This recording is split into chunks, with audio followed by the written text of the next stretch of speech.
You walk into a coffee shop, you are thinking about your order, your phone, the conversation you just had.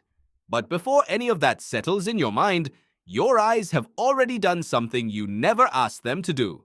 They have scanned the room, the exits, the corners, the strangers, all of it, in under a second, without your permission. You didn't choose this. You couldn't stop it if you tried. And the real answer for why you do it is far stranger than habit. It is a survival program running underneath your personality, installed long before coffee shops existed. Think about the last restaurant you sat down in. Did you take the seat facing the door? Most people do, without deciding to. Environmental psychologists call this pull prospect refuge preference, first described by geographer J. Appleton in 1975. You are not just choosing a seat. You are choosing a vantage point where you can see danger coming and still have something solid at your back. This did not start in a restaurant. It started on a savanna. For most of human history, your ancestors lived in open grassland where visibility meant survival. Psychologist Gordon Orion spent decades studying why humans across nearly every culture prefer landscapes with scattered trees and open sightlines. He called this the savanna hypothesis. People who had never seen a savanna still rated pictures of one as more beautiful than dense forest. Why would that be true for someone raised in a city? Because beauty here is not really about beauty. It is memory encoded so deep it feels like preference. Your brain did not evolve to enjoy scenery, it evolved to survive it. And that circuitry follows you indoors. It follows you into elevators, waiting rooms, subway cars. Every enclosed space gets run through the same ancient checklist, even though the checklist was built for lions, not lattes. Here is where it gets stranger.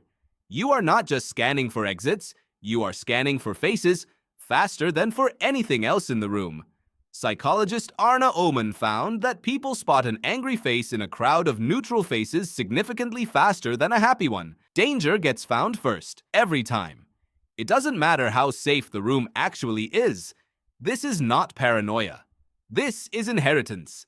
Anthropologists studying modern hunter-gatherer groups, like the Hadza of Tanzania, have documented constant, low-level environmental monitoring that looks almost identical to what you do without noticing in a parking garage. Your ancestors who forgot to check the room did not get a second chance to learn the lesson. The ones who scanned survived long enough to have children, and those children inherited the same nervous system. You are the result of that selection. Every time you enter a room, you are running a test that kept your entire lineage alive. Now the twist.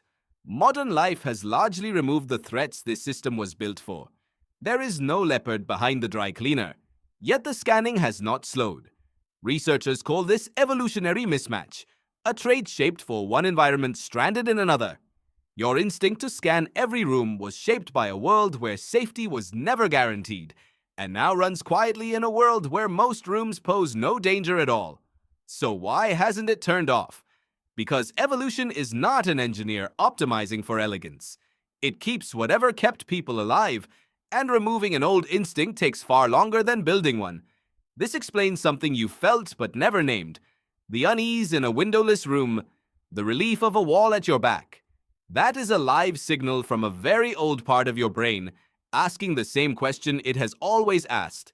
Is this safe? You'll notice it now, the next time you walk somewhere new. The pause, the glance, the seat you gravitate toward without thinking. It might feel strange to realize how much of your behavior isn't really chosen. It's borrowed. Older than language, older than the idea of a room itself. But there is comfort in it too, because it means you are not broken when a strange place makes you wary. You are doing exactly what every ancestor who came before you did. They scanned the room, they found the exit, and because they did, you exist to walk into a coffee shop today, sit down facing the door, and never once notice that you already checked the room before you sat.